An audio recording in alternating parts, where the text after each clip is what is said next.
तो अभी तक हमने बात की कि कीवर्ड रिसर्च करनी कैसे है और उसको ऑर्गेनाइज कैसे करना है। इसमें हमने एक और चीज़ भी ध्यान में रखनी है कि अगर आप एक पेज के मल्टीपल कीवर्ड सर्चेस करते हैं तो वो एक ही पेज की मल्टीपल फाइल्स बन जाती हैं।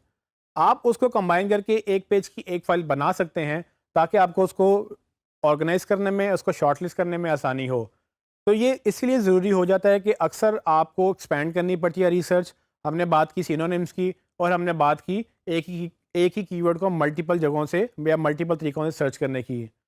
मिसाल के तौर पे जब हमने मोबाइल फ़ोन की सर्चेज़ की तो मोबाइल फ़ोन की एक फ़ाइल बनी, मोबाइल फ़ोन प्राइसेस की एक और फ़ाइल थी और उसके बाद बाय मोबाइल फ़ोन की एक और फ़ाइल थी। अब ये तीनों फ़ाइलें एक ही पेज से रिलेटेड हैं और बजाय इसके कि मैं तीनों को अलग-अलग मैनेज करूँ, मैं उन तीनों को इकट्ठा करके उसको कंबाइन करके उनमें से डुप्लिकेट रिमूव कर सकता हूँ और उस एक ही फ़ाइल को यूज़ करके मैं उसके कीवर्ड सारे निकाल सकता हूँ। अनफॉर्चुनेटली ये काम हम गूगल ड्राइव में नहीं कर सकते क्योंकि गूगल शीट्स में फ़िलहाल ये फंक्शनैलिटी अवेलेबल नहीं है कि आप उसको रिमूव कर सकें।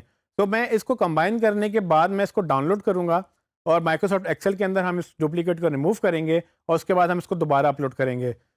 जैसे कि आप मेरी स्क्रीन पे देख सकते हैं कि मेरे पास मोबाइल फ़ोन स्टोर के 3 मेन फ़ोल्डर्स हैं जिसमें मैंने मोबाइल फ़ोन्स, स्मार्टफ़ोन्स और मोबाइल फ़ोन एक्सेसरीज़ की रिसर्चेज़ की थी।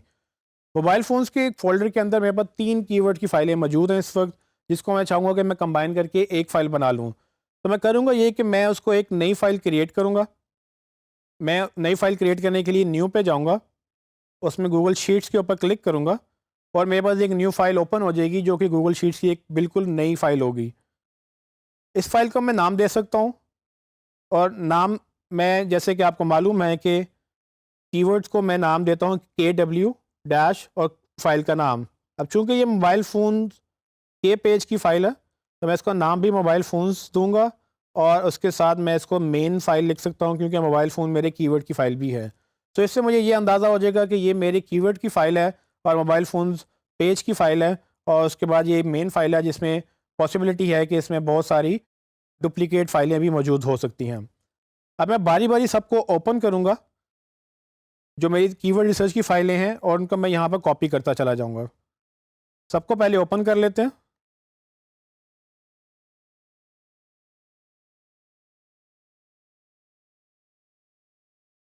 जैसे कि 3 फाइलें ओपन हो चुकी हैं, मैं इनमें से डेटा कॉपी करूँगा। कॉपी करने के लिए आप कंट्रोल A, कंट्रोल C और उसके बाद उस फाइल पे जाके आप कंट्रोल V कर सकते हैं। जैसे ये डेटा कॉपी होगा, तो याद रखिएगा कि इसमें बहुत सारी चीज़ें हमें नहीं चाहिए। फॉर एग्ज़ाम्पल ये अब चूँकि बहुत सारी फाइलें मर्ज होने लगी हैं, तो मुझे ये पहले सेल में जो ऑप्शंस हैं, जिसमें कीवर्ड फाइल का नाम था, उसके बाद उसकी डेट्स, मुझे ये नहीं चाहिए। मैं पहली 2 रोज़ डिलीट कर सकता हूँ या उसमें से आप सेल डिलीट कर सकते हैं। रोज़ डिलीट करने के लिए आप रो 1 और रो 2 को क्लिक करेंगे। उसके बाद उसको एडिट में जाएँगे और वहाँ से डिलीट रोज़ 1 एंड 2 आप सेलेक्ट करके इन 2 रोज़ को डिलीट कर सकते हैं। इससे फ़ायदा ये होगा कि मेरे पास वो डेटा डिलीट हो गया जो मुझे नहीं चाहिए और बाकी कॉलम जो मुझे चाहिए वो रह गए हैं। अभी ये मैंने एक शीट कॉपी की है, मैं उस शीट को बंद कर दूँगा ताकि मैं उसको दोबारा कॉपी ना करूँ। अब मैं दूसरी शीट पे जाऊँगा और आपको याद होगा कि इस पे हम पहले से काम कर रहे थे, तो मुझे सिर्फ़ इसमें से वो डेटा चाहिए जो हमने अभी सॉर्ट नहीं किया। सो मैं इसको दोबारा से सॉर्टिंग 1 टू ऑनवर्ड्स में करके दोबारा से अपना डेटा सॉर्ट करूँगा और इसमें मैं बजाय से कि इसकी हेडिंग कॉपी करूँ, इसको कॉपी करके वहाँ पेस्ट करूँगा। सो ये डेटा आप शॉर्टकट की से भी यूज़ कर सकते हैं और आप इसको मैन्युअली भी सिलेक्ट कर सकते हैं। ये आपके ऊपर है कि आप इसको कैसे यूज़ करना चाहेंगे। आप दूसरी मेन शीट में आएँगे, वहाँ पर बॉटम पे जाकर जहाँ से वो सेल ख़त्म हो रहे हैं या लास्ट रो है, उसके बाद न्यू रो पे जाके आप अपना डेटा कॉपी कर देंगे और इसमें चूँकि हमने कोई हेडिंग कॉपी नहीं की है, तो मेरा सारा कीवर्ड का डेटा वहाँ से यहाँ पर कॉपी हो चुका है। अब आप जैसे देखेंगे कि अब इस शीट की रो 1500 हो गई है, जो कि पहले सिर्फ 700 के करीब थी। मैं अपनी वो पुरानी शीट डिलीट कर दूँगा, जिससे मैंने डेटा कॉपी किया है और मैं दोबारा एक जो एक आखिरी शीट रहेगी है, मैं उससे डेटा कॉपी करूँगा और मैं यहाँ पर मेन शीट में पेस्ट कर दूँगा। अब चूँकि मेरे पास नीचे सेल्स अवेलेबल नहीं है, मैं इसमें 10 नए सेल ऐड कर सकता हूँ और मैं उस न्यू रो से जाकर अपना डेटा कॉपी कर सकता हूँ। अब चूँकि मैंने 3 शीटों को इकट्ठा करके एक ही शीट बना दी है, अब मैं इसी को ही ऑर्गेनाइज़ करूँगा ताकि मुझे बार-बार मल्टीपल शीट्स ना खोलनी पड़ें। ऑर्गेनाइज़ करने का मेन तरीका जो सबसे पहले हमने डिसाइड किया था कि हम इसको डुप्लिकेट रिमूव करेंगे। तो डुप्लिकेट रिमूव करने के लिए मुझे माइक्रोसॉफ्ट एक्सेल में जाना है। जिसके लिए मैं इसको फाइल में जाकर डाउनलोड एज माइक्रोसॉफ्ट एक्सेल के फॉर्मेट में क्लिक करूँगा और ये मेरे पास माइक्रोसॉफ्ट एक्सेल के फॉर्मेट में डाउनलोड हो जाएगी। मैं अपने डाउनलोड के फोल्डर से जाके इसको डबल क्लिक करके ओपन करूँगा और आप देखेंगे कि मेरे पास वही डेटा अवेलेबल है जो मेरे पास गूगल शीट्स में अवेलेबल था। अब मुझे इसमें से डुप्लीकेट रिमूव करने हैं और डुप्लीकेट मेरे कॉलम ए में है जहाँ पर एक्चुअली कीवर्ड्स डुप्लीकेटेड हैं। मैं अपने डेटा को सिलेक्ट करने के लिए कंट्रोल ए प्रेस करूँगा। कंट्रोल ए प्रेस करने से आप सारा डेटा सेलेक्ट कर लेंगे और उसके बाद आप एक्सेल के टॉप बैनर पे डेटा के टैब में जाएंगे और वहाँ से रिमूव डुप्लीकेट्स की ऑप्शन ढूंढेंगे। जैसे ही आप रिमूव डुप्लीकेट्स की ऑप्शन ढूंढ के उस पर क्लिक करेंगे, वो पूछेगा कि आपके पास हेडर्स हैं कि नहीं, तो आप उसको यस करेंगे और उसके बाद आप उस कॉलम को सिलेक्ट करेंगे जिस कॉलम में आपका डुप्लीकेट डेटा है। तो मेरे पास डुप्लीकेट डेटा सिर्फ कॉलम ए के अंदर है। मैंने सिर्फ वो डुप्लीकेट रिमूव करने हैं जो कॉलम ए में है, बाकी डेटा मुझे उसके साथ ही फिल्टर्ड चाहिए। तो मैं सिर्फ कॉलम ए को सिलेक्ट करूंगा और उसको ओके कर दूंगा।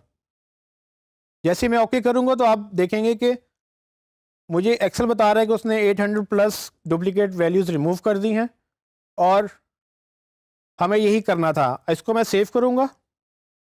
सेव करने के लिए आप कंट्रोल एस की प्रेस कर सकते हैं और इसको मैं बंद कर दूंगा। अब ये डेटा मेरे पास फिल्टर्ड है। इसका नाम मैं चेंज करूंगा यहाँ पर और इसके मैं आगे फिल्टर्ड का वर्ड लिख सकता हूँ ताकि मुझे ये पता हो कि ये मैंने फ़िल्टर कर लिया है या मैंने इसमें डुप्लीकेट रिमूव कर लिए हैं। इसको आप क्लीन का वर्ड भी लिख सकते हैं और आप गूगल ड्राइव में जाएंगे, अपनी शीटें बंद करेंगे और गूगल ड्राइव में जाकर वहीं पर आप उसी पेज पे वो फाइल अपलोड कर देंगे जहाँ से आपने गूगल शीट्स में उसका डेटा रिमूव किया है।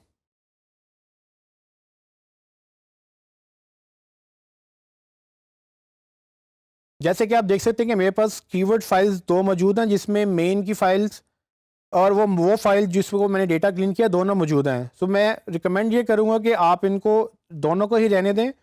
इनका नाम इस तरह से रखें कि आपको पता हो कि आपने कौन सी फाइल यूज़ करनी है। सो मैं अब नेक्स्ट टाइम जब भी इस कीवर्ड की रिसर्च करूँगा तो मैं यही फाइल यूज़ करूँगा जो मैंने एक डेटा क्लीन किया है और मुझे पता है कि इसमें जो डेटा अवेलेबल है वो मुझे वही चाहिए। और अगेन अब चूंकि मेरे पास यही फाइल है तो मैं अब इसको ऑर्गेनाइज दोबारा से करूँगा ताकि मुझे डेटा निकालने में आसानी हो। तो पहली चीज़, मैं पहली रो लॉक कर लूँगा। लॉक करने के लिए मैं यहाँ से ये बार पकड़ के मैं इसको फर्स्ट रो के नीचे लेके आऊँगा तो वो उसको लॉक कर लेगा। लॉक करने का फ़ायदा ये होता है कि आप जैसे ही इसको स्क्रॉल करेंगे वो आपके नीचे सारा डेटा वो स्क्रॉल होता रहेगा, लेकिन वो पहली रो जितनी रोज़ आपने लॉक की हैं वो वहीं की वहीं रहेंगी। मैं इसमें कॉलम ऐड करूँगा, उसमें मैं काउंटिंग भी लगा दूँगा ताकि मुझे डेटा सॉर्ट करने में आसानी हो और उसको मैं दोनों को सिलेक्ट करके डबल क्लिक भी करूँगा। इससे पूरी की पूरी रो जो है उसमें नंबरिंग ऑटोमेटिकली गूगल शीट्स डाल देगा और इसी को मैं फ़िल्टर लगा दूँगा ताकि मैं इसको सॉर्ट कर सकूँ। अब जब मैंने इसको फ़िल्टर लगाया, मैं इसमें मिनिमम वैल्यू सर्चेस जो हैं उसको मैं हाईएस्ट टू लोएस्ट सॉर्ट करूँगा तो मेरे पास सबसे ज़्यादा सर्चेस वाले कीवर्ड ऊपर आ जाएंगे और सबसे कम वाले सर्चेस नीचे चली जाएंगी। और अब मैं जब यहाँ से कीवर्ड्स को सॉर्ट करूँगा तो मेरे पास एक पेज की एक ही शीट होगी। तो इस तरह से आप इसको ऑर्गेनाइज कर सकते हैं। इस लेसन में मैंने आपको बताया कि अगर आपके पास एक से ज़्यादा फाइल्स हों एक पेज के लिए तो आप उनको कंबाइन करके एक पेज की एक फ़ाइल बना सकते हैं। ज़्यादा फाइल बनाना मसला नहीं है, बल्कि अच्छी बात है। आपको अपने कीवर्ड्स को एक्सपेंड करना होता है ताकि आप वो सारी सर्चेज निकाल सकें जो डिफरेंट एंगल से डिफरेंट लोग उस प्रोडक्ट को ढूंढ रहे हैं। तो बजाय इसके कि आप उसको मिस करें, आप उसको इस तरह से कंबाइन करके एक मेन फाइल बना लें और फिर इसको मज़ीद फर्दर यूज़ करें। इन फ्यूचर पॉसिबिलिटी है कि आपको मज़ीद ऐसी वेरिएशंस मिलें जो आपको इसी के पेज के ऊपर डालनी पड़ जाएँ। तो आप क्या कर सकते हैं कि आप जब नई रिसर्च करें उनकी शीट्स भी यहाँ पर सेव करें इसी फोल्डर के अंदर और फिर उनका डेटा इस मेन फाइल के अंदर डालकर उसको क्लीन कर लें, उसमें से डुप्लीकेट रिमूव कर लें। इस तरह से आपके पास एक प्रॉपर ऑर्गेनाइज फॉर्म में कीवर्ड रिसर्च अवेलेबल होगी जो आपके बाद में महीनों या सालों बाद भी आपको पता होगा कि आपने कौन से कीवर्ड सेलेक्ट किए थे और किस बेस पे आपने डिसीजन लिया था कि कौन सा पेज बनाना है और कौन सा नहीं बनाना।